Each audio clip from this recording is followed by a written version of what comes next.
Hello friends, তোমাদের সাথে nursing related কয়েকটা গুরুত্বপূর্ণ বিষয় নিয়ে আজকের ভিডিওতে আমরা আলোচনা করব। ইম্পর্টেন্ট কয়েকটা কোয়েরি তোমাদের ছিল, ভিডিওতে কমেন্ট করেছিলে। এক বন্ধু কমেন্ট করেছিলে যে ইন্টারভিউয়ারদের সামনে এক্সপিরিয়েন্স নিয়ে কি বলবে। ধরো তোমরা কোথাও জব করোনি, ফ্রেশার্স আছো, তখন তোমরা কি বলবে? হঠাৎ করে ফ্রেশার্স তো নিশ্চয়ই বলবে না, বা বললেও কি ট্রিপস অ্যাপ্লাই করবে? শ্রীলেখা তোমাদের বুঝিয়ে বলবে, বলো শ্রীলেখা। হ্যাঁ, অনেকেই আছো যাদের এক্সপিরিয়েন্স নেই, যারা ধরো এই সদ্য বেরিয়েছো। তাদের যখন মানে সিবিটি পাস করবে, ইন্টারভিউতে যাবে, তোমাকে যখন ফার্স্ট অফ অল তোমাকে মানে সমস্ত কিছু তোমার জেনে নেবে যে তোমার নাম ধাম, কোথা থেকে কি পড়েছো না পড়েছো। তারপরে তোমাকে যখন জিজ্ঞেস করবে যে কোথাও কি কাজ করার অভিজ্ঞতা আছে, তুমি যদি কোথাও কাজ না করে থাকো, তুমি একদম সততা নিয়েই বলবে, না ম্যাম, আমার কোনো জায়গায় কাজ করার অভিজ্ঞতা ছিল না। না স্যার, কোনো আমাদের থাকবে, যিনি থাকবেন, ম্যাম আর স্যার দুজনে একসাথেই থাকেন, যাই হোক, যে জিজ্ঞেস করবে তাকেই সম্বোধন করে বলবে পোলাইটলি যে না, আমার কাজ করার অভিজ্ঞতা কোথাও নেই, আমি বাড়িতে পড়াশোনা করতাম। ঠিক আছে? কেউ ধরো কাজ কোথাও করোনি, ফট করে বলে দিলে আমি হ্যাঁ এখানে 5 মাস 6 মাস কাজ করেছি, তোমাকে তখনই ক্রস কোয়েশ্চেন করবেন কোন ওয়ার্ডে কাজ করেছো, এবং সেই ওয়ার্ড রিলেটেড ডেপথে গিয়ে এত কোয়েশ্চেন ধরবে যে তোমার পুরো ইন্টারভিউটাই ঘেটে ঘ। ওয়ার্ড তো তোমাদের অনেকই থাকে, অনেক কিছুই থাকে। কেউ ইমার্জেন্সি বলে দিলে, ইমার্জেন্সি তো অনেক কিছু হয়। ইমার্জেন্সি, হ্যাঁ অনেক কিছু হয়। আমি যেমন ইমার্জেন্সি ওয়ার্ডে কাজ করতাম, তো আমাকে অনেক কিছুই মানে ধরেছিলেন যে কি কি পেশেন্ট তুমি দেখেছো আর করেছো। সেইখান থেকে আমাকে আবার একটা যেমন আমাকে ধরেছিল অর্গানোফসফরাস যে পয়জনিং ইনটেক পেশেন্ট আসবে, তার কি ম্যানেজমেন্ট দেবে, তার কি সাইন সিমটমস দেখে বুঝতে পারবে তুমি সঙ্গে সঙ্গে, মানে আমাকে ওর ডেপথে গিয়ে কোশ্চেন ধরেছিল। তাই সবসময় ভেবে চিন্তে কথা বলবে। তুমি যদি একটা মিথ্যা কথা ফট করে বলে দাও না, ওনারা তোমার চোখ দেখে বুঝে যাবেন, কারণ ওনারা যথেষ্ট এক্সপিরিয়েন্সড। ঠিক আছে? যদি ফট করে বলে দিলে যে হ্যাঁ আমি এখানে কাজ করে এসেছি, তো তোমাকে ওখান থেকে এত কোশ্চেন ধরবে, তুমি মানে সেই মানে ভ্যাবলা হয়ে বসে থাকবে রীতিমতো। তাই যদি কথায় কথা বাড়ে। হ্যাঁ একদমই তাই। তাই যদি এক্সপিরিয়েন্স না থাকে, প্রথমেই বলে দেবে আমার কোনো জায়গায় প্রাইভেটে কাজ করার এক্সপিরিয়েন্স নেই, আমি বাড়িতে পড়াশোনা করতাম।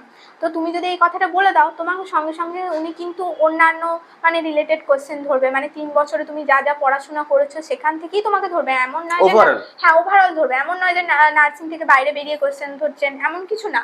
তোমাকে ওই 3 বছরে ওভারঅল যা যা পড়েছো সমস্ত কিছু ব্যাপারে কোশ্চেন ধরবে। আর এমনটাও নয় যে বিরাট বড় বড় কোনো কোশ্চেন ধরে বসলো আর বসলো, এরকম না। তুমি যদি কনফিডেন্টলি সামনে বসে থাকো, ওনারা যদি তোমার চোখ মুখ দেখে বুঝতে পারে যে হ্যাঁ তুমি কনফিডেন্ট, মানে তোমাকে যা ধরবে তুমি সমস্ত কিছু ভালো করে বলতে পারবে, তোমাকে দেখবে তোমার জানার মধ্যে থেকেই কোশ্চেন ধরবে, এবং বেশি কিন্তু বাড়াবে না কথা। দুটো একটা কোয়েশ্চেন ধরে কিন্তু তোমাকে ছেড়ে দিতে পারে। তোমাকে মোটে একটা কোয়েশ্চেন ধরেছিল আমাকে? হ্যাঁ এগুলো ধরেছিল। তারপরে ওই রিলেটেড ধরলো অর্গানো ফসফরাসের ব্যাপারে, তারপর ওই রিলেটেড দেখতে গিয়ে দু একটা কোশ্চেন ধরেছিল। এই ইন্টারভিউ রিলেটেড ভিডিও আমরা আগেও দিয়েছি চ্যানেলে, দেখে নিও। তোমরা যেহেতু কমেন্ট করেছিলে, তাই অনেক অনেক ফ্রেশার্স ভাই বোনেরা আছে যারা একটু ভয় পাচ্ছে এগুলো নিয়ে, তাদের জন্য একটু বলে দিলাম ভয়ের কিচ্ছু নেই, যেটা সত্যি সেটাই বলবে। আর যাদের এক্সপিরিয়েন্স আছে তাদের তো ভালো কথা, যাদের এক্সপিরিয়েন্স আছে 5-6 মাস থাকলে 5-6 মাসটাই বলবে, তারা সব সাহসের সাথেই বলবে। আর হ্যাঁ, এটা যারা অলরেডি ডিউটি কোথাও না কোথাও করছো, এমনটা তো নয় যে আমাদের ভিডিও যারা দেখছে সবাই সামনেই পরীক্ষা দেবে। তারা অলরেডি কোথাও না কোথাও ডিউটি করছো, বা এখন first year, second year, third year, fourth year, যা খুশি হতে পারে।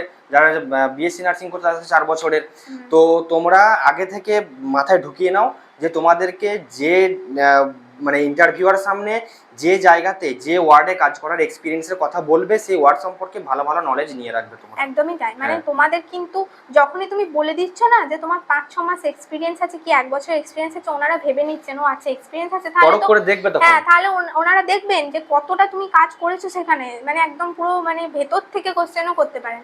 আর যারা ফ্রেশার্স আছো তারা তো ওইরকম বলে দিলে কোনো ভয় নেই, কোনো ভয় নেই। তুমি তো জানো যে তুমি কতটা জানো, তোমাকে যেখান থেকেই ধরুক তোমরা হচ্ছে বলতে পারবে। আর আমি এই রিলেটেড কিছু মানে মেন টপিক যেগুলো ইন্টারভিউতে ধরে, সেগুলো আমি পরবর্তী ভিডিওতে তোমাদের বলে দেবো, যেগুলো খুবই বেসিক জিনিস, অথচ কিন্তু অনেকে গিয়ে ইন্টারভিউতে মানে ভুল করে ভয়ের চোটে ভুলে চলে আসে, মানে ভুলভাল স্টেপ করে, বলতে পারে না। আর না, এই তো বেসিক জিনিস আমাদের, যেমন নার্সিংয়ের একটা নর্মাল জিনিস হ্যান্ড ওয়াশিংয়ের যে স্টেপগুলো অনেকেই ভুল করে চলে আসে, কিন্তু ওটা যদি তুমি ধরো বেসিক নলেজ রাখো ওই ব্যাপারে, ওইটা যে ম্যাম দেখে নিলেন, উনি বুঝে যাবেন যে হ্যাঁ তুমি জানো, তুমি ওই অত টেনশনের মধ্যেও তুমি কিন্তু সব কটা স্টেপ ঠিকঠাক দেখালে, তার মানে তুমি অন্যান্য টপিকগুলোও জানো, ওনার মাইন্ডে সেটা চলে আসবে তৎক্ষণাৎ। তাই ভয়ের কিচ্ছু নেই, বেসিক নলেজ রাখো, তার উপরেই হয়ে যাবে। কোনো ভয় একদমই তাই। ভিডিওটা যদি ইনফরমেটিভ মনে হয় লাইক করবে, তোমার বন্ধুদের সাথে শেয়ার করবে। এখন আমরা ইনস্টাগ্রাম এবং ফেসবুকেও চলে এসেছি, স্ক্রিনশটগুলো অ্যাটাচ করে দিলাম, দেখে নিও, ওখানেও ফলো করে নিও। ইউটিউবে ভিডিও দেখলে ইউটিউবের চ্যানেলটাকে সাবস্ক্রাইব করে নিও পরবর্তী আরও এরকম গুরুত্বপূর্ণ ভিডিও দেখার জন্য। আর যদি কখনো বোর লাগে, ডিমোটিভেটেড লাগে, আমাদের ডেলি লাইফ দেখার জন্য আমাদের চ্যানেলের প্লেলিস্ট সেকশনে গিয়ে আওয়ার লাইফ বলে যে সেকশন আছে, ওখানে ব্লগগুলো চেক আউট করে নেবে, স্ক্রিনে ওটাও দিয়ে দিলাম।